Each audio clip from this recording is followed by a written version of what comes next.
Welcome guys to the fourth video in this Science and Engineering Guide, which explores the process of background research. This topic has been covered a lot superficially, but in this video we are going to go really in depth into this process. This will be the fourth step in the Science and Engineering project process. In the last video, we covered some information about background research. To recap, background research is where you gather all the information you need regarding your topic. After you decide on a topic, it's important to go through in depth to ask the who, what, when, where, why, and how aspects of that topic. It's crucial that you understand the topic so you can end up with the scientific aspect for your project. Using official scientific newspapers, websites from research companies, books, videos, etc., you'll be able to answer the questions you formulate so that you come up with a specific project. Something else to note is that you need to keep track of all the sources that you're using, URLs, book titles, journals, etc. You should keep these resources in APA format and in a document somewhere safe. Your future self will thank you because you never know when you'll end up needing to return to a source. When you need to return to a source, having the citation will be very convenient and will save lots of time. Sisha will continue to talk about the background research using a past project as an example. So this is the empty background research document that you're going to see in Google Classroom and what you'll be using to gather your research. For right now, we're going to use an example that we did last year to better explain the aspects of this document. So the first thing you'll see here is some clarification on your variables. You can see that your independent, dependent, and control variables are going to be listed here.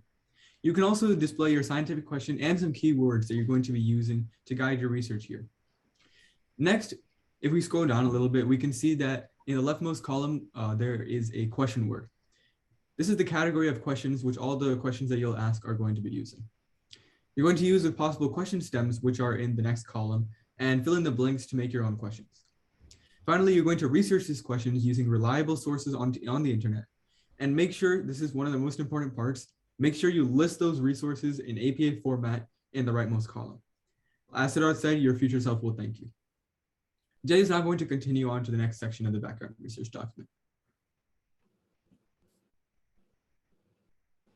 In this next section, we can see the scientific formulas that we thought might be useful for our project. This is an important section of our background research because it allows you to take into consideration the mathematical portion of your scientific project.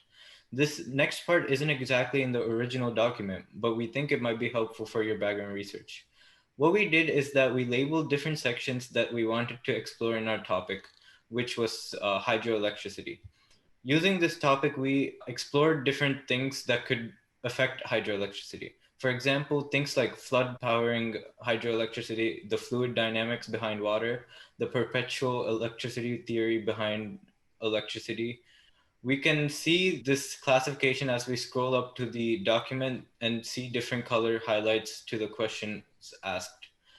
Each of these colors represent exploration paths that we saw below. This just allows you to organize all your research. Pratham will now carry on to significance of study for your research, and we will move on from there. The significance of study is an important part to consider while you're doing your background research, because it is important to consider the actual effect of your research to the world. Another thing to consider is the real-world applications of your project. This is the part where you need to consider what applications of your research can be applied in the real world. You need to make sure that you're targeting a specific area of problems in the world so that your project can have a significant impact on the world. In our next video, we'll be covering how to create an experiment from all these preliminary steps. Things like creating variables, a hypothesis, a procedure, deciding procedures, and so on and so forth. This will cover a lot of information, so we'll be splitting it into 2 videos. Since the next 2 videos will be content heavy, make sure you're already comfortable with the information that's been covered so far. In case you don't feel comfortable with this information, rewatch the videos we've posted so far to develop your understanding even further. Also, as always, feel free to reach us at our email, which is listed on the slide, or feel free to comment below. We'll make sure that we're responding to these comments as soon as we can. This is Science Squad signing off. See you guys in the next one.